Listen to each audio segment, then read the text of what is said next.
Basically, what this therapy is designed to do is to undo or replace all the loss, your functional loss. Like you lose your muscle mass, you lose your cognition. But if we can measure the changes in the proteins that are responsible for that, which we can, so now for the first time, we're looking at the potential of restoring lost function as we age. Welcome to the stage, founder and chairman of the X Prize Foundation and co-founder and executive chairman of Singularity University, Peter Diamandis, as well as co-founder and CSO of Regenerative Medicine Institute, Dr. Vincent Giampapa, and the CEO of BioViva Sciences, Liz Parrish. Let's go. You're next. Hey. Up. I'll go this way. Get over here. Thank you.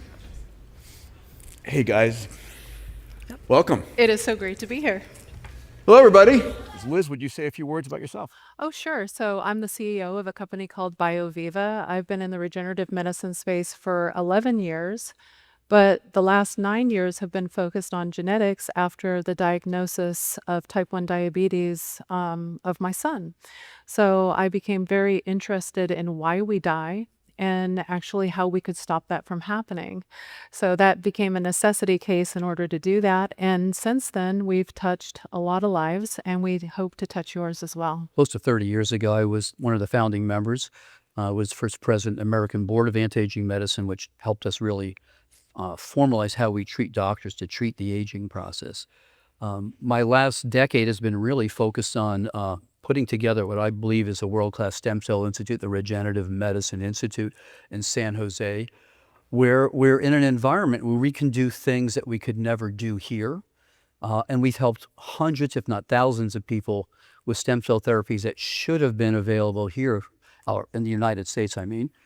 And we're looking forward to a whole range of all new technologies that will really take health span and longevity to another whole level. So RegenCell is a company that Liz and I have decided to put together the technologies we've been developing for over decades.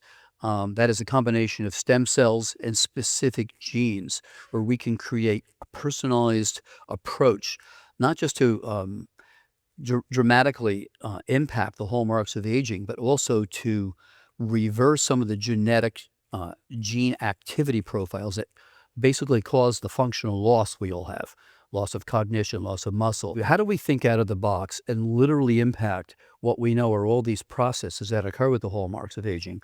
How can we literally turn those down, but at the same time, I think, restore one of the most important hallmarks of aging, which is the loss of your stem cells. That's your human regenerative system, is really the fact that we have stem cells. But why does that go bad? Because we lose the numbers. So as you see, we're literally born with a fixed number of stem cells. So by the time we get to be we're 18 adults, we're lost 60% of those stem cells that we're born with. We're hit 30, we lost 75%. And by the time we're 60, excuse us, because there's many of us in that, we're down to 5%. Now we're talking about 3 types of stem cells. The stem cells that are responsible for your immune function, those that are responsible for maintaining your blood vessels and keeping blood flow to your organs. And the third type, probably the most important, or one of the most important, is our mesenchymal stem cell that can turn into muscle, bone, cartilage, brain tissue. So imagine you're now 50 or 60, your body cells are accumulating all this damage, but you don't have the stem cells you had when you were 30 to fix that. So what happens is we lose health span. We're starting to decrease our potential for cognition, for function, but also we're getting towards the last decade of our life when we shouldn't be. So the RegenCell the whole purpose was to undo this and to come up with a way which we believe we've done. And I'll take us back a slide and go over the genes. So if We'll go back. We want to go back. Thank you. So our company on my side that Vince was reaching out to, and I was so happy that he did, and we formed this new company, we actually focus on genes that target the hallmarks of aging. So we actually decided to focus on the genes because you can get a large impact by doing that. And with gene therapy, what we can do is we can give you the therapy. The therapeutic goes into your blood system, and it targets a multitude of cells in your body thereby replacing the genes that either go down as we age or ones that were not turned on in cells, the Darwin problem. So most of the super long-lived species, or the ones that we call immortal species, have a gene called telomerase reverse transcriptase turned on. So when we upregulate this one gene, we have a paper out in PNAS, we were able to get 41% life extension in mice. And mice don't typically die of telomere attrition. It's just one of the things that affects them. What that means is if we took that and it was equivalent to humans, if you were going to live to about 79 years, you would easily, with that one single gene, live to over 110. So that's a super big impact from one gene. But we're a George Church company, and George Church, if you don't know, is he works at Harvard. He's a professor of genetics, and our goal is multi-gene. The whole idea of the company is to get an affordable gene therapy that is a multitude of genes, and we'll talk about that later. And so anyway, when we look at these genes, and these are just a few of the genes that we work with, they all target some parts of hallmarks of aging. The initial hallmarks or the new hallmarks, and again, this list will grow. And some of the hallmarks, of course, are an offset of the original hallmarks going wrong. But telomerase reverse transcriptase, and I'm just trying to put this into your mind, just one single gene can target multitude of hallmarks.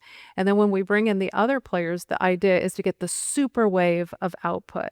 So how do we make it so you live as long as you want? You know, that's the beautiful thing about what we do at BioViva. We do somatic cell delivery. So we're not actually doing CRISPR. We're not editing the genome. And what we're doing is creating an episome. This slide just shows you what gene therapy is. Essentially, the gene therapy is going into the nucleus of the cell and transcribing for a gene. And the gene then codes for a protein, and that changes you. So all of the cells of your body have genes in them, and they have your chromosomes in them. And that really is an expression of who you are physiologically. It can have some expression in how we behave. We know that the microbiome, also that genome, makes up how we are as well. So editing that will be an interesting thing to do in the future. But I was so excited about this technology. We'll move right forward to your question, that in 2015, I was the first subject to treat biological aging with gene therapy. But here's the thing, that gene doesn't get incorporated into the cell's genome. So it's sitting in the nucleus, the cytoplasm within the nucleus, and it's like a new chromosome, but it's not in any way interfering with your personal genome. Right. So that new gene produces a protein that goes out of the nucleus to the cytoplasm, goes to the cellular machinery and creates the protein that normally the cell, for instance, if you were 25 years old, you'd be making a lot of follistatin to keep your muscle mass up.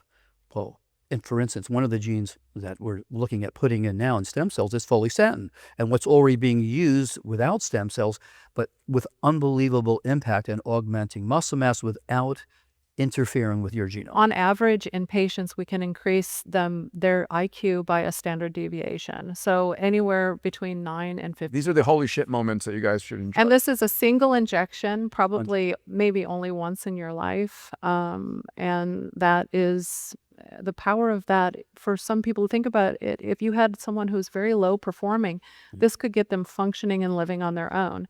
If you had someone really high performing, this could be the difference between genius. You're seeing here the slides of follistatin that was injected into my muscles. It blocks myostatin, so it increases your muscle mass. It should stay with you for at least 10 years. So you can see my muscles in my legs before and after. So after, there's increased muscle mass and less intramuscular fat. Men get a better increase, and unfortunately, mice get the best. So if you just touch mice with follistatin, they will literally, like, you can look at our published papers, it's just like insane. They get really huge really fast. We, not so much. But this is a gene therapy that's been through safety and efficacy in the United States with Becker's and Duchenne's muscular dystrophy. And it's been through, every animal model, including non-human primate. I was the first person in the world to take that. And since then, we have the data on many people who have taken it, and probably globally, hundreds of people have taken it now through concierge medicine. And this is the graph that you're seeing on your right. And so there are different hallmarks of aging, as we talked about before. And I always say, don't fall in love with one, because reprogramming, we can do that. RegenCell can do that. We can do that with gene therapy. It's one hallmark of aging, but you really need to bring these all in. It's multiple modalities that will cure aging. And what we saw in these results, what you're seeing here is my telomere length after gene therapy. So I took 2 gene therapies, one in 2015. I was the first person in the world to take it. People were very worried about that gene therapy, and I took it again in 2020. And what we've seen is for every year I have lived since taking the gene therapy in 2015, my biological age that's associated with my telomeres has reversed 5 years. Now, that doesn't reverse all of aging, but as I said, it targets the most hallmarks of aging of any single gene. And we're talking about what we're working on now is delivering a string of multiple genes. So if you take a look at this slide on your left, what you're going to see is as stem cells decline, okay, right about age 40, you start to really lose your stem cell numbers. That means you can't regenerate your immune system, your blood vessels, your regenerative potential in your tissues and organs. But if you look at what happens also at about the same age of 40, the body starts to accumulate what we call senescent cells. These are things that actually accelerate the aging process in your body and stem cells. So once you hit 60, it's a downward slide, and you have 15 years, maybe 20 years before you're dying, because you no longer have your regenerative potential to repair your body cells or even your stem cells. Now, up until 10 years ago, there was no way to fix this. And that hallmark of aging, there was no way to fix. 10, 12 years ago, I started giving back, collecting and storing all of these 3 main stem cell types and giving them back to patients to see how did they do. And we now have data that we've collected over 10 years. But people who've got back their stem cells and reprogrammed stem cells, which we did the first time in 2016, where our group in Rutgers actually got a Nobel Prize nomination for that. These people who have got their stem cells back with epigenetic reprogramming, that means just switching the genes back to a younger profile, are dramatically healthier. They're in their late 80s and 90s and doing phenomenal. That paper should be out in the next month or 2, and I think it's going to be a big thing. But if you take a look at these 2 curves, as your stem cells decline, so does your immune system. As your senescent cells increase, so does your chance of cancer and age-related diseases. So there's a direct correlation with stem cell numbers, quality of health span, and lifespan. But then how do we take the next step to really change this? And we have to alter what genes are active, or we have to put in a new gene to replace the activity that you used to have when you were younger. For instance, we have 3 main types of stem cells, adult stem cells, that are really basically directly related to health span and longevity. We have a group of stem cells that are responsible for our immune function, hematopoietic stem cells. Now we're losing the functional quality of those stem cells year after year. But if we were to add HTERT just to that type of stem cell, basically what's going to happen is our stem cells, our telomeres are going to get longer, and those cells are going to divide for perhaps decades and decades longer, which means we're not going to have immune decline. And immunosenescence is what basically every one of us is going to die from eventually. So that's a specific stem cell type with a specific gene. So let's say what happens with, we lose cognition, because Klotho is directly related to not only longevity, cardiac health, renal health, but cognition. But if we take a mesenchymal stem cell, which actually has the receptor sites on it, ICAM and VCAM, that are sensitive, for instance, to focused ultrasound, and we load that with Klotho, we can direct with ultrasound those mesenchymal stem cells with the gene for Klotho into the brain and start delivering the proteins right into the brain where we need to enhance cognition. So we all end up with frailty. We hit our 50s, 60s, we're working out in the gym, we can't build the muscle mass we used to because follistatin is no longer being produced and myostatin starts to be produced, and it's inhibiting muscle growth. We learned mesenchymal stem cells, which are the precursor to muscle cells. With follistatin, we can inject those directly into the muscle, and this has already been done in children with Duchenne's muscular dystrophy who couldn't walk up steps. You'll see the video. A month later, they're running up the step But why should we wait for a congenital disease? Why shouldn't we be using that for all? What we've looked at is how do we take specific stem cells with a specific gene for a specific age-related problem. I'm going to call these problems are basically what results in loss of function and quality of life and basically health span. So we're addressing the loss of stem cells with specific genes and specific stem cells and basically creating personalized aging treatments for each person. You may have just cognitive decline or frailty. You may only need one gene or two genes. But if we were to load all four of these genes, and So Liz is going to tell you how we can do that in the very near future. Yeah. So what we do, see at RMI, and this is in San Jose, Costa Rica. So what we do is we use a compound called Neupogen.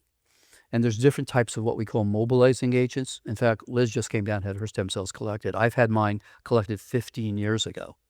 Okay. So what we do, there's a process for a few days. There are little tiny injections you give yourself. This mobilizes billions and billions of your stem cells. And it's actually your first treatment because your body's flooded with billions of stem cells you don't normally have repairing and restoring things. So you get your first treatment. While the blood is full of these regenerative cells, what we do is we collect very large numbers. We put them into cryopreservation. And then we can use them even right now as they are. In the very near future, we can use those for instance, helping to restore the loss of stem cell numbers, or there's other particular conditions that might arise where you may be able to use them right now. But the big focus is, and we'll talk about this in a minute, is to take those stem cells and reprogram them, their gene activity of those genes back to when they were in your 20s and 30s. Liz, explain how long, go ahead, I'll let you take this, how long it'll transfection probably rate. take several days. You can stay in the area or you could travel back home and have a multitude of your cells reprogrammed and the genes actually put into the cells. And then getting them back into your body would just take literally, 30 minutes of your time. And then we're going to hone those stem cells either to specific tissues or organs, or hope that they go back into your bone marrow and set up shop and start making new healthy cells. I think that, this is what's really exciting for my company. We license out to companies all over the world. And when Vince came to me and he started talking about stem cells and the idea of just transfecting your own cells, it gives us the ability to not only reduce the cost of the gene therapy using less, transfecting the stem cells and going for a long-lasting regenerative cell that's in your body so it can rebuild you over years. But it also gives us the ability to access people who couldn't take a gene therapy because they can't take any hepatotoxicity. They have liver failure or other frailty issues that might make it harder for them to take a vector delivery gene therapy directly. And so not only can this potentially reduce the cost, but actually create a long-lasting gene therapy. As I was telling you, the gene therapies I took, how long generally we think they're going to last is how long those cells that they're in will last. We've worked over 5 years to overcome that. We can redose. It is in the scientific literature that we can redose. There's usually less transfection rate with redosing of AAV, but we can avoid almost all immune reaction now. That's great. Which is great, but we went back to the drawing board with CMV for that very reason. In animals, it's redosable over and over and over again and could carry up to 50 times. Well, so one of the things we're looking at, in fact, we both did this when we did our clotho AAV therapy. We looked at our clotho levels before and about a month later. So now there's tests you can look for how high did those proteins actually go. So you can see, was the gene therapy effective? And we both saw dramatic increases in clotho within 4 weeks. So this is pivotal because basically what this therapy is designed to do is to undo or replace all the loss, your functional loss. Like you lose your muscle mass, you lose your cognition. But if we can measure the changes in the proteins that are responsible for that, which we can, so now for the first time, we're looking at the potential of restoring lost function as we age. But honestly, the exercise is looking for cognition, muscle, and immune. Yeah. Well, you have HTERT, follistatin, Yeah. and clotho. Yeah. And so these are the four genes with PGC1 alpha, we're going to be able to upregulate NAD, ATP production, which is another essential hallmark that we want to go after. But I truly believe we're going to be able to enhance all three of these lost functions for people as they age. And I'm thinking And I don't, Liz, you can say your comment. I think we're looking at extended health span by at least a decade or two, and probably longevity by at least a decade. And there's an amazing graph. I know that everyone here is above average, but for the average By person definition. in the United States, actually you don't go above the consumption line, meaning that you make enough money to support being alive on the planet until after the age of 25, and most people drop below that by 59. Okay, so your money earning time, or your earning time to support your lifestyle and your life, is very limited. So what that would tell most people is that by the age of 30, you should buy a house, stay in that house for the rest of your life, and don't move. Uh, Try to age in place as much as possible. So we really have to change this paradigm. I mean, China alone will have 100 million people in ill health within the next 3 years. They're moving incredibly fast on this. We need to take this very seriously, because we're not just talking about, extending the party. That's what it will do. But your most valuable currency is actually time. And so in order to get the most out of your time and out of your life, we need to extend that health span. It's really critical, not only to your own fun and enjoyment, but to the whole social services of the entire globe. My son's disease got me involved in this. When I first started, I almost felt like my first two gene therapies were almost a public burning. They were like, I was so upset that we had sat on technology for decades that could have been extending health span and saving lives. 36 million people will die this year. 15 million will die prematurely. Every 30 seconds, someone's dying of a heart attack. I cannot implore you more that you need to take this very seriously. Living forever didn't matter. Proving that we could actually cure disease is what mattered to me.